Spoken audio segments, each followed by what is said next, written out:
हैं आप सब? We are back with another YouTube video. Welcome to our channel edge you guides. आज हम डिस्कस करेंगे battle of Plassey and Bengal settlement. हमारी प्रीवियस दो वीडियोस में हमने एडवेंट ऑफ यूरोपियंस डिस्कस किया था, ये उसके आगे का पार्ट है। So let's start without wasting any time. मित्रों, अब हम स्टार्ट करते हैं ब्रिटिश ऑक्यूपेशन इन बंगाल। जो फर्स्ट इंग्लिश ने जो फैक्ट्री बनाई थी अपनी बंगाल में, वो बनाई थी उन्होंने हुगली में 1651 में। हुगली हम सबको पता है किस चीज़ के लिए फेमस है। Hooghly is famous for jute. और उस टाइम जो परमिशन दी थी ब्रिटिश को फैक्ट्री के लिए, वो थे मुगल सुल्तान शाह सूजा। ये थे second son of emperor Shah Jahan. ये शाहजहां लेटर मुगल्स वाले हैं, अपने वो शाहजहां नहीं है, तो ये इस चीज़ का ध्यान रखें, ये लेटर मुगल्स वाले शाहजहां हैं। और उस टाइम वो सूबेदार थे बंगाल के। और जो फरमान दिया था वो था फारूक सैयार ने 1717 में to to let Britishers trade in Bengal. अब हम आते हैं बैटल ऑफ प्लासी पे। ये बैटल ऑफ प्लासी से तुम्हारा जो मेन चीज़ है मॉडर्न इंडिया की, वो शुरू होती है। तो battle of Plassey was fought between English east India company, और जो इसको हेड कर रहे थे Robert Clive, and Siraj ud Daula, Nawab of Bengal. तो जो हमारे जो ये रॉबर्ट क्लाइव हैं, इनको भी परमिशन मिली थी ट्रेड के लिए।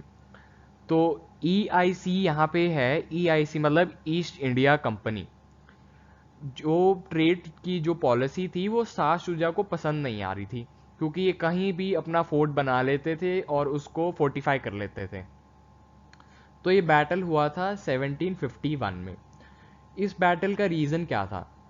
Majorly the reason for the battle of Plassey is take place were the rampant misuse of trade privileges given by the British by the nawab of Bengal. जो ट्रेड करने का फरमान जो दिया था ब्रिटिश को, वो इसका मिसयूज कर रहे थे। और फिर नॉन पेमेंट ऑफ टैक्सेस, ये उस टाइम जो सूबेदार थे उनको टैक्स नहीं पे कर रहे थे। अदर जो था कुछ रीज़न थे, वो थे फोर्टिफिकेशन ऑफ फोर्ट्स। मतलब जो जैसे ये फोर्ट क्रिएट करते थे, यानी अपनी फैक्ट्री क्रिएट करते थे, उसको फोर्टिफाई कर देते थे ताकि पता ना चले अंदर क्या है, कहाँ से सामान आ रहा है, कहाँ को जा रहा है। और ये काफ़ी मिसलीड करने लग गए थे। ब्रिटिशर्स जो थे वो नवाब्स को मिसलीड करते थे, मतलब अपनी बातों में फंसा लेते थे कि will pay you the taxes, और इतना मतलब उनको ब्राइब करना शुरू कर दिया था। अब ये जो है, ये स्लाइड प्रिपेयर की है हमने बताने के लिए पार्टिसिपेंट्स और उनके रोल क्या थे। तो इसका आप स्क्रीनशॉट ले लेना, ये आपके काम आएगी बहुत। चलो एक चीज़ मैं इसमें बता देता हूँ, ब्लैक होल ट्रेजेडी क्या थी। इसमें 146 इंग्लिश प्रिजनर्स जो थे, उनको एक छोटे से कमरे में दबा के घुटा के मार दिया था सफोकेशन में। किसने? सिराज उद दौला ने। जिससे इंग्लिश जो उस टाइम वो थे EIC के हेड रॉबर्ट क्लाइव बहुत गुस्से में आ गए थे, और आगे बैटल ऑफ प्लासी हुआ था। फिर इफेक्ट क्या थे बैटल ऑफ प्लासी के? इसके दो इफेक्ट हुए, पॉलिटिकल और इकोनॉमिकल। पॉलिटिकल हम शुरू करते हैं। The battle of Plassey resulted at the end of French forces. इन्होंने फ्रेंच फोर्सेस को हटा दिया, क्योंकि जो इंग्लिश थी वैसे ही नहीं बनती थी कि किसी और यूरोपियन ट्रेडर आए और इनकी जगह लेके ट्रेड कर सके किसी भी पार्ट में। तो ये था एक चीज़ कि उन्होंने फ्रेंच को हटा दिया था कंप्लीटली। फिर मीर जाफर को इन्होंने क्राउन किया था सिराजुद्दीन दौला के बाद। मीर जाफर जो थे वो एक पपेट एम्परर थे, पर वो भी अनहैप्पी हो गए थे कि जिस हिसाब से उनको ट्रीट वगैरह किया जा रहा था ब्रिटिश द्वारा। फिर battle of Chinsurah was fought between Dutch and British forces on November 25 1759। इसमें मीर जाफर का एक रोल था कि उन्होंने भी ब्रिटिश से तंग आके डच के साथ अपनी एक छोटी सी आर्मी बना ली थी। फिर the British installed Mir Qasim as Nawab of Bengal. इनको हटा दिया मीर जाफर को, और मीर कासिम को बना दिया था ये समझ के कि ये भी हमारा एक पपेट रूलर बना रहेगा। फिर British became the paramount European powers in Bengal. Paramount यहाँ इसलिए यूज किया क्योंकि ये सबसे ताकतवर जो ब्रिटिश ने अपने ट्रेड सेंटर्स और अपनी फैक्ट्रीज बनाई थी वो बंगाल में थी, और काफ़ी पावरफुल हो गए थे वो बंगाल के रीजन में। फिर Robert Clive was title Lord. ये रॉबर्ट क्लाइव ने खुद को टाइटल दे दिया था। अब आते हैं हम इकोनॉमिक इफेक्ट्स पे।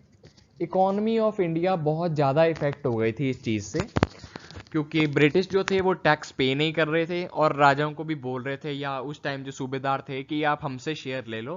अपना मतलब बातों में फंसा के टैक्स पे उन्होंने कम कर दिया था, और ब्राइब करते थे कि इतना ही टैक्स देंगे हम और वो तुम सारा ले सकते हो। अब आते हैं हम थर्ड बैटल ऑफ पानीपत 1761, क्योंकि ये सीरीज में चल रही है तो हमने इसमें बैटल ऑफ पानीपत भी डाल दिया 1761 में। हम सबने मूवी तो देख ली वो पानीपत, तो हमको मेन स्टोरी तो पता है इसकी। तो ये जो बैटल हुआ था ये हुआ था मराठा एम्पायर और दुरानी एम्पायर। दुरानी वो अहमद शाह दुरानी थे, अब्दाली नहीं। अब्दाली और दुरानी वैसे एक ही नाम है उनके, ये अफगानिस्तान से आए थे। फिर जो पीपल जो इसमें इन्वॉल्व थे वो थे सदाशिव राव, जो कमांडर इन चीफ थे मराठा आर्मी के। फिर विश्वास राव, महा होलकर राव और अहमद शाह दुरानी या अहमद शाह अब्दाली। ये हुआ था 14 जनवरी 1761 में। कहाँ पे? Panipat, 97 kilometres away from Delhi, modern day Haryana भी कहते हैं इसे। रिजल्ट क्या हुआ था? अफगान्स जो थे, दुरानी एम्पायर था वो जीत गया था इसमें।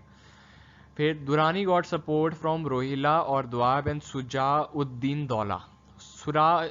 सुजाउद्दौला अलग है, सिराजुद्दौला अलग है, इस चीज़ में भी कंफ्यूज मत होना। सुजाउद्दौला इज सेपरेट रूलर और Sirajuddaula is a separate ruler. Shujauddaula जो है वो नवाब है अवध के, और सिराजुद्दौला जो है वो थे बंगाल के।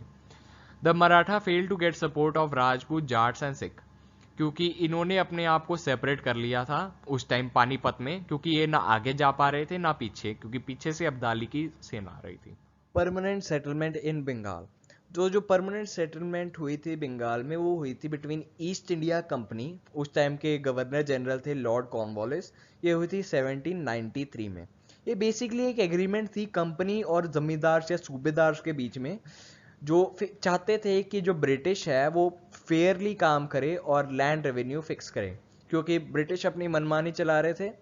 कभी लैंड रेवेन्यू काफ़ी ज़्यादा देते थे, कभी कम देते थे। ज़्यादा तो मतलब मजाक ही है कि दे दें, वो देते ही नहीं थे। तो उससे हमारी इकोनॉमी जो थी उन सिटीज़ की या उस स्टेट की, वो काफ़ी नीचे चली गई थी।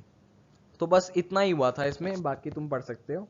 और इसमें ज़मींदारी सिस्टम जो हुआ था वो आया था, वो हम अगली वीडियोस में बता देंगे।